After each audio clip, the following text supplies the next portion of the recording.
I so desperately wish I had more game series that would tell ongoing stories that followed the same characters game after game. It's so satisfying to see the continued evolution of characters over such a drawn-out amount of time.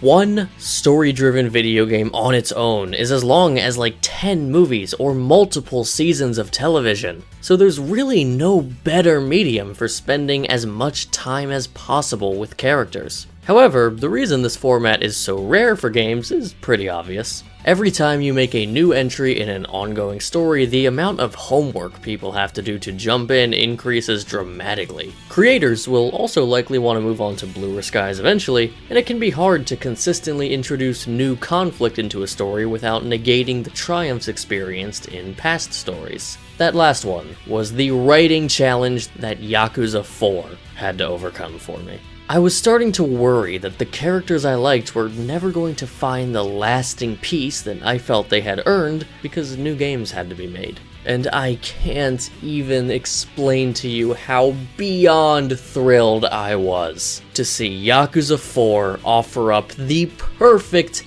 answer to that storytelling dilemma, further cementing my desire to see more video game series handle their storytelling in an ongoing, continuous continuity like this. The headline event of Yakuza 4 is, of course, the Yakuza 4. 4 playable characters, each with their own intertwining stories, contributing to the overarching plot, each becoming fan favorites in their own right after the fact. It's no small feat to come into a series with a very established protagonist and try to earn that spotlight for yourself, but I think it's fair to say that each of Yakuza 4's main characters did the job pretty effortlessly. The variety and playstyle offered by them feels like just a bonus. But the emphasis on speed, power, and technique we got to explore within each of these unique combat systems certainly kept the experience from ever feeling stale or like we're treading familiar ground. Spreading the story across 4 main characters assists in making this feel like one of the largest Yakuza stories ever told. So many factions of society find themselves involved. No one person is in control of the situation at any given time or has all of the information. And it never feels like one person has the power to solve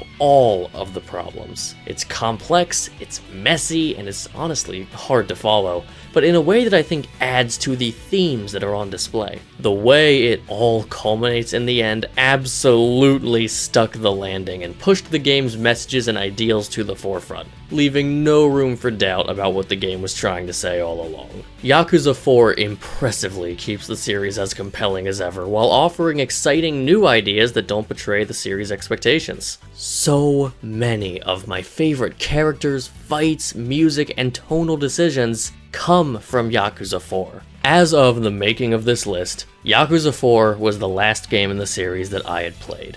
Although I have played more of them now at the time of recording this, so that's awkward. But where there are series that have been waiting for years for me to finally get back to playing more of their sequels, Yakuza continues to have the opposite problem, where I have to use all of my willpower to space out playing each installment so I don't binge it all too quickly without appreciating it. One of the very best problems to have with this medium.